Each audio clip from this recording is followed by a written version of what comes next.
පැතුම් Nishanka ගුජරාටි Titans පන්දු යවන්නන්ට එලව එලව ගහයි.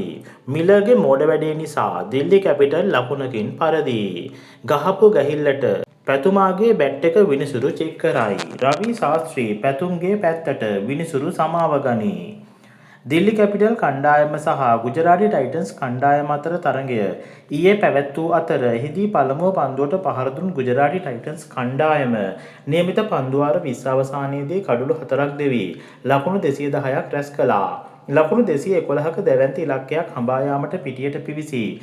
Delhi capital කණ්ඩායමේ පැතුම් නිශ්ශංක සහ කේහිල් රාහුල් එක්ව ලකුණු 76ක අගනා සම්බන්ධතාවයක් පැවැත්තුවා. එහිදී පන්දු 24කට වේගවත් ලකුණු 41ක් පැතුම් ලබා ගත්තා. පැතුම් ඊට පෙර පැවති තරගයේදීද ලකුණු 44ක් ලබාගත් අතර එම තරගයේදී සූර්ය කුමාර්ගේ කීමට විනිසුරුවන් විසින් පැතුම් නිශ්ශංකගේ බැට් එක පරීක්ෂා ලක් කර තිබුණු බවයි සමාජ මාධ්‍ය වාර්තා කර තිබුණේ. එම ක්‍රියාවට එරෙහිව රවි ශාස්ත්‍රීගේ මැදිහත් වීමෙන් විනිසුරු විසින් පැතුම් නිශ්ශංකගෙන් සමාවගත් බවයි සමාජ මාධ්‍ය වාර්තා කර තිබුණේ. ඉතින් ඊයේ තරගයේ අවසාන පන්දුව වන තෙක්ම තරගයේ ජයග්‍රහණය පිළිබඳව අවශ්‍යතාවයක් පැවති අතර අවසාන පන්දු ඕවරයට ජයග්‍රහණය සඳහා ලකුණු 13ක් අවශ්‍ය වූවා.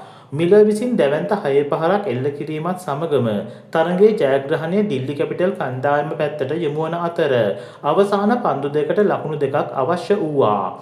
පස්වන පන්දුවට මිලර් ප්‍රහාරක් එල්ල කරන අතර ලකුණක් ලබා ගැනීමටද හැකියාවක් තිබුණා. නමුත් එයට මිලර් ලකුණක් ලබා නොගන්නා අතර අවසාන පන්දුවට ලකුණු 2ක් අවශ්‍ය වූවා. ඒ අනුව අවසාන පන්දුවටද ලකුණු ලබා ගැනීමට නොහැකි වන අතර තරගය සම කිරීමට පවා හැකියාවක් පැවතියද අවාසනාවන්ත ලෙස මිලර්ගේ මෝඩ වැඩේ නිසා තරගයේ පරාජයට පත් වූවා. එහිදී මිලර් හඬා වැටෙන අතර නායකයා විසින් ඔහුව සනසනු ලැබුවා. ඇතමුන් පවසන්නේ මිලර් විසින් මැච් ෆික්සින් කෙරූ බවයි. ඉතින් අපේ පැතුමා IPL වල එලව එලව ගහන එක ගැන ඔයාලටත් හිතන දේ කමෙන්ට් එකක් දාගෙන යන්න.